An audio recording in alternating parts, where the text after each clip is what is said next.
আসসালামু আলাইকুম। আজকের এই ভিডিওটা আমি আপনাদের সাথে শেয়ার করব আমার কিছু অবজারভেশন কোরআনের সম্পর্কে। যে আমরা অনেক সময় মনে করে থাকি যে কোরআনটা আমাদের কাছে যে নাজিল হয়েছে, এটা আমরা সবাই জানি যে কোরআনটা প্রায় 1400 বছর আগে আল্লাহ নাজিল করেছেন। তো সেই 1450 বছর আগের কোরআনটাও আজকেও কি আমাদের জন্য অ্যাপ্লিকেবল কিনা, বা আমাদের জন্য এটা প্রযোজ্য কিনা, বা আমাদের এটা এখনো ফলো করা দরকার কিনা, এই ব্যাপারে আমাদের মধ্যে অনেকের কনফিউশন আছে যে এটা তো অনেক আগের কোরআন, অনেক আগে নাজিল হয়েছে, তো এটা এখন আমাদের ফলো করতে হবে কিনা।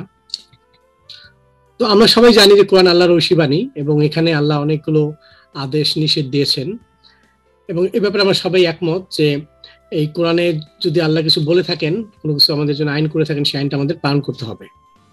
সো সেই দৃষ্টিভঙ্গি থেকে আমি আপনাদের সাথে কিছু আয়াত শেয়ার করবো, এবং সেখানে আমি আপনাদেরকে দেখাবো যে এই কোরআনটা 1400-1450 বছর আগে নাজিল হলেও সেই কোরআনে কিছু ইন্ডিকেশন দেওয়া আছে, বা কিছু কথা বলা আছে, যে এই কথার পরিপ্রেক্ষিতে আমরা বুঝতে পারি যে এই কোরআনটা সেই আগে 1400 বছর আগে যেমন তাদের উপরে মানা জরুরি ছিল, আমাদের উপরও সেই একইভাবে সেটা অ্যাপ্লাই হয়। সেক্ষেত্রে আমি আপনাদের সাথে কোরআনের কিছু আয়াত শেয়ার করতেছি। প্রথম আয়াতটা হলো আমার সূরা বাকার 136 নম্বর আয়াত, 136। এখানে দেখেন যে আল্লাহ বলেছে যে তোমরা বলো, আমরা আল্লাহর উপর ঈমান এনেছি এবং আমাদের প্রতি যা নাজিল করা হয়েছে, এবং যা ইব্রাহিম, ইসমাইল এবং ইসহাক ও ইয়াকুব ও তার বংশধরদের প্রতি অবতীর্ণ করা হয়েছে, এবং যা মুসা ও ইসহাককে দেওয়া হয়েছে, এবং যা অন্যান্য নবীগণকে তাদের প্রতিপালকের পক্ষ হতে দেওয়া হয়েছে, এই সবের প্রতি ঈমান এনেছি। এই আয়াতটা থেকে আমি আপনাদের সাথে এই জিনিসটাই আমার উপলব্ধি শেয়ার করব যে এখানে আল্লাহ দেখেন যে যখন কোরআনটা নাজিল হয়েছিল, তাদেরকে বলতেছে যে তাদের পরবর্তীদের উপর মুসা, ঈসা, ইব্রাহিম, ইসমাইল, ইসহাক, ইয়াকুব তাদের বংশধরের প্রতি যা অবতীর্ণ হয়েছে তার উপর ঈমান আনার কথা বলা হইতেছে। এখন আমরা যদি ধরে নিই এটা যে না, এটা ইব্রাহিম, ইসমাইল তারা অনেক আগের সময়, অনেক আগের যুগের মানুষ, তাদের উপর যেটা নাজিল হয়েছে, তারা সেটা কেন, ওই সময় লোকেরা কেন বিশ্বাস স্থাপন করবে? এখানে আল্লাহ কোরআন স্পষ্টই বলে দিয়েছেন যে ইব্রাহিম, ইসমাইল, ইসহাক এবং মুসা, ঈসা এরা অনেক আগের যুগের মানুষ হলেও তাদের উপরে যা অবতীর্ণ হয়েছে সেটার উপরে তোমাদের বিশ্বাস করতে হবে। তাহলে এখানে বোঝা যায় যে এই কোরআনটা শুধু সেই সময়ের জন্য না, এই সময়টা যেমন ইব্রাহিম আসলাম যেটা নাজিল হয়েছিল সেটা শুধু তার জন্য ছিল না, সেটা তার পরবর্তীতে যেসব মানুষজন এসেছে তাদেরও সেটা ফলো করতে হয়েছে। মুসা আলাহিসাল্লাম, ঈসা আলাহিসাল্লাম তাদের ব্যাপারে একই, যে তাদের উপর যে নাজিল হয়েছিল তাদের পরবর্তীতে যারা এসেছে তাদেরও সেটা ফলো করবার জন্য আল্লাহ কোরআনই বলেছে। তো সেসব দৃষ্টিভঙ্গি থেকে এটাই বোঝা যায় যে কোরআনটাও যেহেতু 1400-1450 বছর আগে নাজিল হয়েছে, বাট তার পরবর্তী যুগে যারা আসবে তাদেরও এটা ফলো করতে হবে। শুধু একটা আয়াত না, আমি আপনাদের সাথে আরো অনেকগুলো আয়াত শেয়ার করব। আমার দ্বিতীয় আয়াত যেটা আমি শেয়ার করবো সেটা হলো আমার সূরা আল ইমরানের 84 নম্বর আয়াত। সেখানে দেখেন একই কথা বলেছে যে বলো আল্লাহর উপর এবং আমাদের প্রতি ইব্রাহিম, ইসমাইল, ইসহাক, ইয়াকুব তার বংশধর যা কিছু অবতীর্ণ হয়েছে, এবং মুসা, ঈসা ও অন্যান্য নবীগণকে তাদের প্রতিপালকের পক্ষ থেকে যা কিছু দেওয়া হয়েছে তার উপর ঈমান এনেছি, এবং আমরা তাদের মধ্যে কোনো পার্থক্য করি না, এবং আমরা তারই কাছেই আত্মসমর্পিত। একই ব্যাপার যে কথা আমি আগেবার বললাম, যে পূর্ববর্তীদের পরে যা অবতীর্ণ হয়েছিল সেই 1400 বছর আগের মানুষদেরকে বলতেছে তোমরা তার উপরে ঈমান আনো। সেম অ্যাপ্লাইজ টু আস, যে আজকে আমাদেরও আল্লাহ এই আয়াত থেকে আমরা এটাই বুঝতে পারি যে আমরাও আমাদের পূর্বে যেসব অবতীর্ণ হয়েছে এই কোরআন এবং অন্যান্য নবীদের যা কিছু অবতীর্ণ হয়েছে আমরা সেগুলো উপরে আমাদের ঈমান আনতে হবে। আমি তৃতীয় যেই আপনাদের সাথে স্ক্রিন শেয়ার করবো সেটা হলো সূরা নিসার 162 নম্বর আয়াত। এখানে দেখেন, এখানে আয়াতের কনটেক্সট আছে যে ইহুদিদের ব্যাপারে কথা বলা হইতেছে, যে ইহুদিরা কি করেছিল না করেছিল। বাট 162 আল্লাহ এসে বলতেছেন যে সেই ইহুদিদের মধ্যে যারা জ্ঞানে পরিপক্ক আর মুমিনগণ তোমার প্রতি যে অবতীর্ণ হয়েছে আর তোমার পূর্বে যে অবতীর্ণ হয়েছে তাতে বিশ্বাস স্থাপন করে। তাহলে এখানে একই কথাই আমার যে সূরা বাকার 136, সূরা আল ইমরান 84 যে কথাগুলো হয়েছিল সেই একই পুনরাবৃত্তি আমরা দেখতেছি সূরার এই আপনার নিসার 162 নম্বর আয়াতে, যে পূর্ববর্তীতে যেসব কিতাবে যা লেখা আল্লাহ অবতীর্ণ করেছে সেগুলো তোমাদেরও বিশ্বাস করতে হবে। আমি পরবর্তী আপনাদের সাথে যে স্ক্রিনটা শেয়ার করব সেটা হলো সূরা ইউনূসের আপনার 57 নম্বর আয়াত। সেখানেও আল্লাহ একই কথা বলেছে, দেখেন যে হে মানুষ, এখানে ধরি যে হ্যাঁ এখানে যেমন ইয়াইয়ুহান নাস, নাস বলতে যদি বোঝা যায় সেই সময়ের মানুষ কথা, যে যারা রসুলের সামনে ছিল তাদের উদ্দেশ্যে বলা হয়, কিন্তু এখানে যে আল্লাহ যে কথাটা বলেছে সেই কথার অর্থটা দেখেন যে তোমাদের প্রতিপালকের নিকট থেকে তোমাদের কাছে নসিহত এসেছে, আর তোমাদের অন্তরে যা আছে তার নিরাময়, যে আল্লাহ যেটা নাজিল করেছে সেটা আল্লাহর থেকে তোমাদের জন্য নসিহত এবং তোমাদের অন্তরে নিরাময়, এবং মুমিনদের জন্য সঠিক পথের দিশা ও রহমত। এখান থেকে বোঝা যায় যে এই যে একটা ওষুধ আল্লাহ যে শিফাটা নাজিল করেছেন, এটা 1400 বছর যাবত সবার জন্যই আল্লাহর কাছ থেকে একটা নসিহত এবং আমাদের অন্তরের নিরাময়। এটা এই আয়াতটা আমার আগে যে 3টা আপনার আয়াত শেয়ার করলাম সেই সবগুলো আয়াতের সাথে এই জিনিসটা অলরেডি আপনার সেম ম্যাচ করে, যে এটা আমাদের জন্য স্টিল সেম অ্যাপ্লিকেবল যেমন অ্যাপ্লিকেবল ছিল আজ থেকে 1400 বছর আগে মানুষের জন্য। পরবর্তীতে আমি আপনাদের সাথে যে আয়াতটা শেয়ার করবো সেটা হলো সূরা ইউসুফের 111 নম্বর আয়াত, যেখানে দেখেন যে আল্লাহ বিভিন্ন কোরআনে বিভিন্ন কাহিনী বিভিন্ন ঘটনা বর্ণনা করেছেন, এবং সেখানে কি বলেছেন যে এই কাহিনী সমূহে বোধ শক্তি সম্পন্ন মানুষের জন্য শিক্ষণীয় বিষয় আছে। এই কোরআনে কোনো মিথ্যা রচনা নয়, বরং তাদের পূর্বে আগত কিতাবের প্রত্যয়নকারী আর যাবতীয় বিষয়ের বিস্তারিত বিবরণ সমৃদ্ধ, আর মুমিন সম্প্রদায়ের জন্য পথের দিশারি ও রহমত। তাহলে বোঝা যায় যে এখানে যাদের মাথায় জ্ঞান বুদ্ধি আল্লাহ দিয়েছেন তাদের জন্য এখানে শিক্ষণীয় বিষয় আছে। ইট ডাজন্ট ম্যাটার আপনি কোন যুগের মানুষ, আপনার জন্য এই কোরআনের মধ্যে যেসব আল্লাহ ঘটনা দিয়েছেন, যেসব কাহিনী দিয়েছেন, এই কাহিনী থেকে আপনার এখান থেকে অনেক কিছু শিক্ষণীয় বিষয় আছে, এবং এখান থেকেই আপনাকে আল্লাহ বলেছে যে আল্লাহ এখানে কোনো মিথ্যা রচনা করেনি, এবং আগত পূর্বের যত কিতাব এসেছে তার সত্যায়নকারী এই কিতাবটা, এই কোরআনটা, এবং আমাদের এবং মুমিন সম্প্রদায়ের জন্য পথের দিশারি ও এবং এটা রহমত।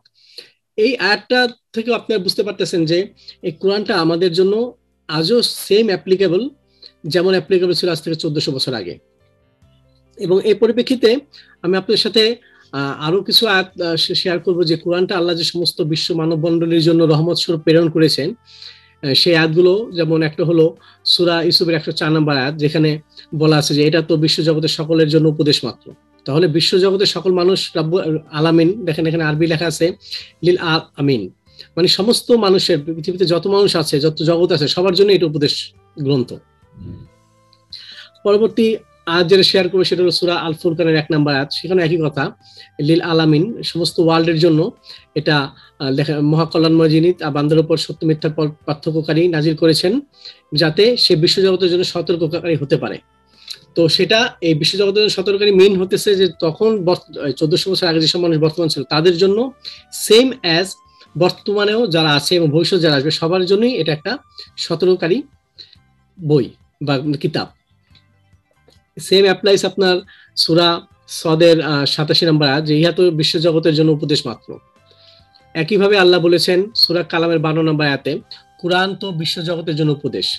তাহলে এসব আয়াত থেকে আমরা বুঝতে পারি যে এই কোরআনটা আমাদের 1400 বছর 1450 বছর আগে নাজিল হলেও আজ তাদের সময় যেমন এটার উপযোগিতা ছিল, আজকেও আমাদের জন্য সেই একই রকমের উপযোগিতা বহন করতেছে। এবং সর্বশেষে আমি আপনার সাথে যে আয়াতটা শেয়ার করব, যে যেখানে আপনার সূরা তাকওয়ারই একটা সেই একই আয়াত আছে যে এটা বিশ্ব জগতের জন্য উপদেশ মাত্র। সূরা আনামের 19 নম্বর আয়াতে যে আয়াতটা আমি বললাম যে সবচেয়ে একটা, যে কোরআনটা 1400 বছর আগে নাজিল হলো, এটা যে ভবিষ্যতে যাদের কাছে পৌঁছাবে তাদের জন্য এটা একটা সতর্ককারী, এটা কোরআনে আল্লাহ স্পষ্টভাবে বলে দিয়েছেন। দেখেন এখানে কি বলেছে আল্লাহ, যে আর এই কোরআন আমার প্রতি নাজিল করা হয়েছে যাতে আমি তার সাহায্যে তোমাদেরকে এবং যাদের কাছে তা পৌঁছাবে তাদেরকে সতর্ক করি। মানে হলো এই কোরআনটা যার কাছে পৌঁছাবে তার জন্য এই কোরআনটা হলো আপনার হুদা, এবং এটা ফুরকান, যার কাছে কোরআনটা পৌঁছাবে, যার কাছে পৌঁছাবে, ডাজন্ট ম্যাটার আপনি কোন যুগে আছেন কোন জামানায় আছেন, কোনো কিছু ব্যাপার না। যেহেতু আল্লাহ নিজেই বলেছেন যে কোরআনটা নাজিল করা হয়েছে যার সাহায্যে এবং যাদের কাছে এটা পৌঁছাবে তাদের সবার জন্যই এটা অ্যাপ্লিকেবল। তো সূরা এই আনামের 19 নম্বর আয়াতটা থেকে আমরা স্পষ্টভাবে বুঝতে পারি যে এটা যখন এটা নাজিল হয়েছে এবং তখন থেকে ইন ফিউচারে যতগুলো যুগ আসবে সমস্ত যুগের জন্য এটা সেম অ্যাপ্লিকেবল।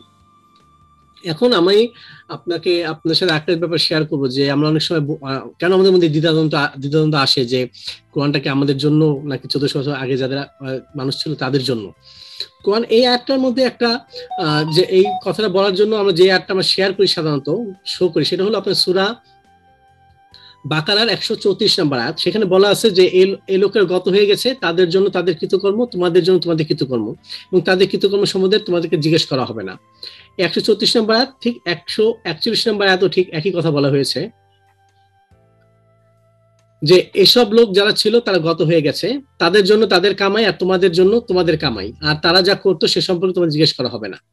আমরা অনেকেই এই আয়াত দুটো সামনে নিয়ে আসি যে তাতে বলি যে এই জিনিসটা অনেক আগের, তাদের লোক সেসব লোকদের জন্য আমাদের এখানে কিছু করার নেই। প্রথমত আমি যে জিনিসটা আপনার সাথে শেয়ার করবো সেটা হলো এই কথাটা সম্পূর্ণ কন্টেক্সচুয়াল।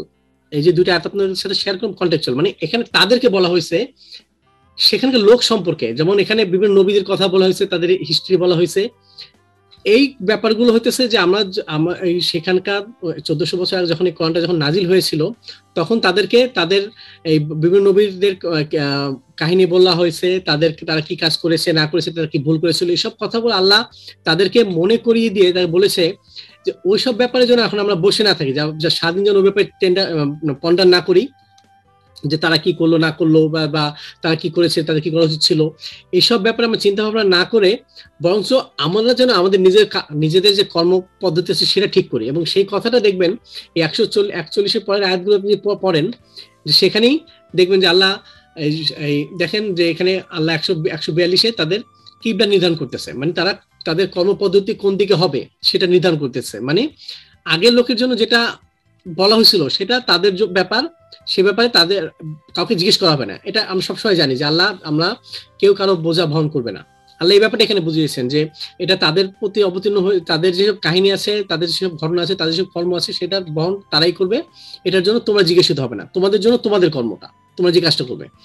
এই আয়াত দুটো দিয়ে আমরা এটা বলতে পারবো না যে না এটা 1400 বছর আগের তাদেরকে বলছে এবং তাদেরকে বলছে যে তো আগের কাহিনী, তোমাদের টেনশনের কিছু নাই, তাই তোমরাও এখন আর টেনশন করো না বা তোমাদের এখান থেকে কিছু শিক্ষা নাই।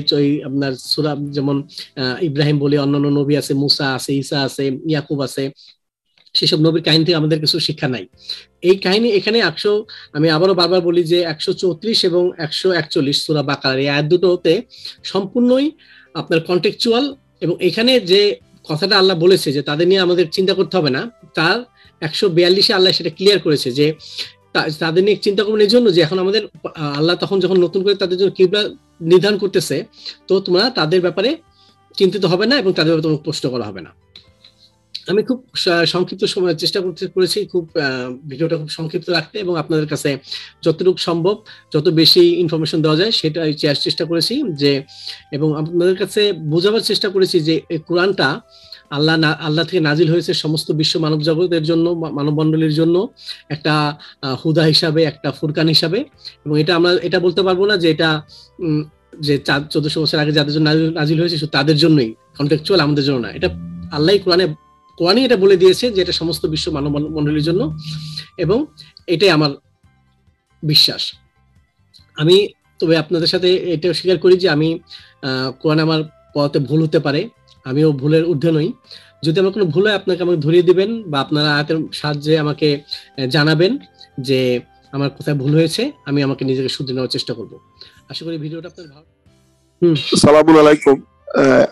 আফজাল ভাই এতক্ষণ যে আলোচনা করলো যে এই কোরআনটা কি 1400 বছর আগে অথবা তারও 1400 অথবা মতান্তরে যদি 1450 যাই বলি আমরা, যে সময়টা কালটা সেই সময়ের জন্য এই কোরআনটা ওই সময়ের মানুষদের জন্য, ওই সময়ের অডিয়েন্সের জন্য, যারা কোরআনটা শুনছে অথবা মেসেজটা তাদের কাছে গেছে তাদের জন্য এই কোরআনটা প্রযোজ্য, নাকি এটা এখন আমরা যারা কোরআনটা পড়তেছি আমাদের কাছে আছে তাদের জন্য প্রযোজ্য? এটা একটা ভ্যালিড কোয়েশ্চেন এবং এই ইদানিং কালে অনেকে এই কোয়েশ্চেনটা রাইজ করছে। তো এটার ব্যাপারে অনেকের মধ্যে একটা কনফিউশন কাজ করছে, এবং এই কনফিউশন কাজ করার কারণে দেখা গেল যারা এটা এস্টাবলিশ করার চেষ্টা করতেছে যে কোরআনটা 1400 বছর আগে নাজিল হয়েছে, যেহেতু তাদের জন্য এটা, তাহলে তো এটা আমাদের জন্য না। এবং সেক্ষেত্রে যারা এটা ক্লেম করে, এই বিশ্বাসটা লালন করে, অথবা তারা অনেকগুলো আয়াতের রেফারেন্স দেয়, যেমন আফজাল ভাই যেটা বলল 134 বাকারার এবং 141, তো সেখানে আয়াতগুলো অলরেডি উনি তেলাওয়াত করছে, আমি এটা রিপিট করতে চাচ্ছি না। আমি সেখানে দেখলাম যে আয়াতের মধ্যে আছে তাদের অর্জনটা, মানে তারা যেই কাজটা করে যেটা অর্জন করছে সেটার ব্যাপারে আমাদেরকে জিজ্ঞেস করা হবে না। সেম যেরকম ইব্রাহিম অথবা ইব্রাহিমের সময়, সালাম আলাইহি ইব্রাহিম এবং তার সময়কালীন সময় ওনারা যে কাজ করছে এটার জন্য অন্য নবী রাসূলদের জিজ্ঞেস করা হবে না। এটা তো ভেরি সিম্পল যে একজনের আমলের জন্য তো আরেকজনকে জিজ্ঞেস করা হয় না। আল্লাহ রাব্বুল আলামিন, আমি যেটা আফজাল ভাইয়ের আলোচনা থেকে অথবা আমি আয়াত পড়ে যেটা বুঝলাম যে 134 এবং 141 এটা ক্লিয়ার বোঝা যাচ্ছে যে ওই সময় ওনাদের আমলের জন্য, ওনারা এই মেসেজটা পাওয়ার পর মেসেজ অনুযায়ী কি আমল করছে সেই জন্য আমাদেরকে অথবা অন্য কাউকে জবাবদিহি করা হবে না। প্রত্যেকের মেসেজ অনুযায়ী, আল্লাহর ইনস্ট্রাকশন অনুযায়ী যে আমল, তার জন্য সেই মানে কি বল দায়ী হবে অথবা সেটার জন্য সে রিওয়ার্ড পাবে অথবা পানিশমেন্ট পাবে, যেটাই হোক, এটার জন্য অন্য ওদেরকে জবাবদিহি করা হবে না।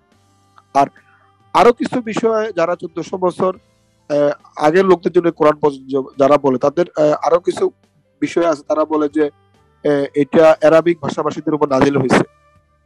এই বিষয়ে একটু কথা বলতে চাই যে প্রচলিত আরবি আর কোরআনের আরবিটা কিন্তু এক না। আয়াত নম্বরটা এই মুহূর্তে আমার মনে নাই, সেটা হলো যে একটা আয়াত এরকম বলা হয়েছে যে আরাবিউন মুবিন বলছে, যে কোরআনের আরবিটা সুস্পষ্ট আরবি। এবং আমি আমার ব্যক্তিগত অভিজ্ঞতা থেকে দেখেছি এবং আমি আরো অনেকের সাথে যারা কোরআন রিডার এবং রিসার্চ তাদের সাথে আলাপ করে দেখেছি যে তাদের কোনো, বিশেষ করে আমার নিজস্ব কোনো মানে আগের কোনো ব্যাকগ্রাউন্ড নেই, আমি মাদ্রাসায় পড়ছি অথবা অ্যারাবিক লাইনে পড়াশোনা করছি, কিন্তু আমি যখন এই সিরিয়াসলি কোরআনটা বোঝার চেষ্টা করছি এবং আল্লাহ থেকে নলেজটা নেওয়ার চেষ্টা করছি, তখন দেখছি যে আলহামদুলিল্লাহ বিষয়গুলা ডে বাই ডে ক্লিয়ার হচ্ছে। এটাই প্রমাণ করে যে ওই যে সূরা কামারের যে কথাটা আছে, যেখানে এই কোরআনটাকে উপদেশ গ্রহণের জন্য সহজ করছে, অতএব বোঝার জন্য কেউ আছে কি। তো তার মানে এখানে এটা পরিষ্কার বোঝা যাচ্ছে এটা সকলের জন্য এটা সহজ করছে। সেই 1400 বছর আগের লোকদের জন্য স্পেসিফিক করছে এরকম না। সবচেয়ে ইম্পর্টেন্ট আয়াত হলো 6 নম্বর সূরার 19 নম্বর আয়াতটা, যে এই মেসেজটা কোরআনটা যার কাছে পৌঁছবে তাদের জন্য এটা। এবং এই আয়াতটাকে ডিনাই করার কোনো স্কোপ নাই। যদিও যারা বলে যে 1400 বছর আগে এটা নাজিল হয়েছে, তারা এই আয়াতে এসে আবার স্টপ হয়ে যায়, তখন তারা আবার এটা বলে যে 6 নম্বর সূরা 19 নম্বর আয়াতটাই শুধু বোঝা যাচ্ছে যে এটা আমাদের জন্য বেবি। তারা একটা ডাউটের মধ্যে থাকে যারা এটা চিন্তা করে আর কি। তো আমার আন্ডারস্ট্যান্ডিং হইলো অথবা মানে এই কোরআন পড়ে তো আফজাল ভাইও যেটা বললো ওনার সাথে আমি সেম আন্ডারস্ট্যান্ডিং, যে কোরআনের অনেকগুলো আয়াত তেলাওয়াত করছে, সে সবগুলো আয়াতের মেসেজটা ক্লিয়ার যে কোরআনটা 1400 বছর আগের লোকদের জন্য প্রযোজ্য, আমাদের জন্য প্রযোজ্য। এবং এটা যেহেতু ওই ভাষাভাষী অঞ্চলের যে রাসূল ছিল ওনার ভাষা ছিল অ্যারাবিক, সেজন্য অথবা অন্য কোনো কারণে হইতে পারে এটা করছে, ওইটা নিয়ে আমাদের কোনো ডাউট অথবা কথাবার্তা দরকার নাই। কিন্তু আমরা যেখান থেকে ক্লিয়ার হইলাম যে কোরআনটা মানে ওই সময় নাজিল হয়েছে, কিন্তু এটা যার কাছে পৌঁছবে, এর থেকে বড় এক্সাম্পল মানে এভিডেন্স লাগে না। আরেকটা কথা বলতে চাই, সেটা হলো যে কোরআনে কিন্তু কেউ একটা আয়াত দেখাতে পারবে না যে সেখানে বলছে যে এই আয়াতগুলা শুধু তোমাদের জন্য, এটা অন্যদের জন্য না, এরকম কোনো আয়াত নেই। তো মোটামুটি আমরা যে আয়াতগুলা এতক্ষণ আলোচনা করলাম, আমি ছোট করে যেটুকু বুঝলাম এবং আপনাদের সাথে শেয়ার করার চেষ্টা করলাম, এটার থেকে মানে আমরা প্রমাণ করার চেষ্টা করতেছি যে আসলে মানে কোরআনটা কখনোই 1400 বছর আগের লোকদের জন্য না, এটা সব সময়ের জন্য, মানে 1400 বছর আগের লোকেরা এবং এরপর থেকে যতদিন পৃথিবী থাকবে এই কোরআনটা যাদের কাছে পৌঁছবে তাদের সকলের জন্য সমানভাবে অ্যাপ্লিকেবল, এটাই। আর মানে এই নিয়ে এটা আমার ব্যক্তিগত আন্ডারস্ট্যান্ডিং। যদি আরো কোনো অডিয়েন্স অথবা কারো যদি এটার ব্যাপারে কোনো ভিন্ন মত থাকে, ভিন্ন কোনো আয়াতের রেফারেন্স থাকে, ভিন্ন কোনো আন্ডারস্ট্যান্ডিং থাকে, ইনশাল্লাহ আপনারা আমাদের সাথে এটা মানে শেয়ার করবেন, আমাদেরকে সে আয়াতের রেফারেন্স দিবেন। আমরা অথবা আমি ব্যক্তিগতভাবে বিশ্বাস করি যে কোনো ব্লাইন্ড ধারণা অথবা কোনো প্রি কনসেপশন নিয়ে আমি কোরআন পড়ি না। তো সেক্ষেত্রে আমার জন্য কোরআন বুঝাটা আমি মনে করি খুব সহজ, অথবা যারাই নিউট্রাল দৃষ্টিতে কোরআনটা পড়বে তাদের জন্য বোঝাটা সহজ হবে ইনশাল্লাহ। তো আজকের মানে আলোচনা বড় এখানে আমরা শেষ করতে পারি এই বলে যে মানে কোরআনটা আসলে 1400 বছর আগের জন্য না, অনলি তাদের জন্য না, সকল সময়ের জন্য এটা অ্যাপ্লিকেবল। এই আয়াতগুলো সেটাই প্রমাণ করে। কেউ কিছু অন্য কোনো আয়াত থেকে যদি কোনো আপনারা অ্যাড করতে চান আমাদের কমেন্টে জানাবেন, আমরা সেটা নিয়ে আলাপ করব, এবং আমাদের ভুল হলে আমরা শুধরাবার চেষ্টা করব, বা আমার যে সেই 8টা থেকে আপনারা যদি ঠিক মতো অন্য কিছু আপনারা না বুঝেন আমাদের মনে হয়, সেটা আমরা শেয়ার করব। আশা করি সবাই ভালো থাকবেন। আজকের মতো এখানে শেষ করি, কি বলেন? না আমরা শেষ করতে পারি। আর আমরা এটা একটু সংক্ষেপে বলে নেই, আমরা বিভিন্ন বিষয়গুলো নিয়ে আমরা সামনে আরো ছোট ছোট এরকম ভিডিও তৈরি করে আলোচনাগুলো করব। আশা করি আপনারা দেখবেন, শুনবেন এবং আমাদের সাথে মানে সাথে থাকবেন। আমরা কাউকে শুধু কিছু শিখাতে চাচ্ছি না, আমরা চাচ্ছি সবার সাথে শেয়ার করতে। আমাদের আন্ডারস্ট্যান্ডিংটা আপনাদের সাথে শেয়ার করবো, আপনারাও আপনাদের প্রশ্নগুলো আন্ডারস্ট্যান্ডিং আমাদের সাথে শেয়ার করবেন। আজকে তাহলে আমরা এখানে রাখতে পারি। জি আচ্ছা, আল্লাহ হাফেজ। আল্লাহ হাফেজ। জি সালামুন আলাইকুম।